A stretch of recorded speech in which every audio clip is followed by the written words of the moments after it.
শতক একবিংশ, কিন্তু কুসংস্কার মধ্যযুগীয়। দীর্ঘদিন ধরে চলে আসা কুসংস্কারের হাড়িকাঠে ফের বলি এক নিরপরাধ প্রাণ। ঘটনাস্থল সেই পশ্চিম মেদিনীপুর। ঝাড়গ্রামের সাঁকরাইলে ডাইনি অপবাদে প্রৌঢ়াকে কুপিয়ে খুনের পর কাটা মাথা নিয়ে গ্রামে ঘুরে বেড়ানোর অভিযোগে গ্রেফতার প্রৌঢ়ারই এক আত্মীয়।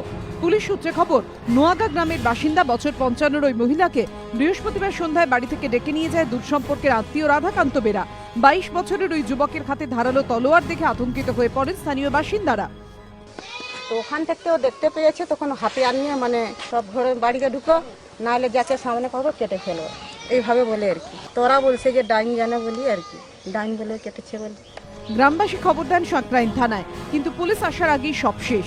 ধারালো তলোয়ারের কোপে প্রৌঢ়ার দেহ থেকে মাথা আলাদা করে দেয় রাধাকান্ত।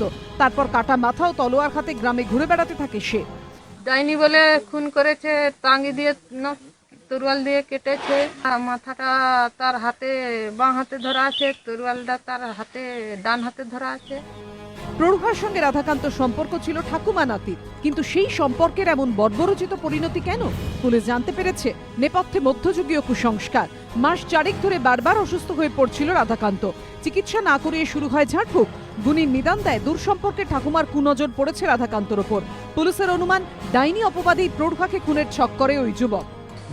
রাধাকান্ত বেড়া বলে একটা ছেলে এখানে নিয়ে এসে একটা মেয়েকে মুন্ডটা আলাদা করে ঘোরাঘুরি করছিল। তারপর পুলিশ এলো, পুলিশ এসে ডেড বডি নিয়ে গেছে। গ্রামবাসীদের আরও দাবি, ডাইনি অপবাদের কথা পুলিশকে জানিয়েছিলেন প্রৌঢ়া। মাস দেড়েক আগে পুলিশ দুপক্ষকে থানায় ডেকে মিটমাটো করে দেয়। বৃহস্পতিবার বিকেলে হাটে চলে যান বেশিরভাগ গ্রামবাসী। সেই সুযোগেই প্রৌঢ়াকে চণ্ডীমণ্ডপে নিয়ে যায় রাধাকান্ত। খুন করার পর গ্রাম থেকে 2 কিলোমিটার দূরে কাটা মাথা পুঁতে দিয়ে গা ঢাকা দেয় রাধাকান্ত। কিন্তু রাতেই তাকে গ্রেফতার করে পুলিশ। এদিন আদালতে তোলা হলে 7 দিনের পুলিশ হেফাজতে নির্দেশ দেন বিচারক। এর আগে গত 30শে ডিসেম্বর সাঁকরাইল থানারই ভাঙা বাঁধ গ্রামে ডাইনি অপবাদে বৃদ্ধা মা ও প্রৌঢ়া মেয়েকে খুনের অভিযোগ ওঠে। সেই ঘটনায় 8 জনকে গ্রেফতারও করে পুলিশ।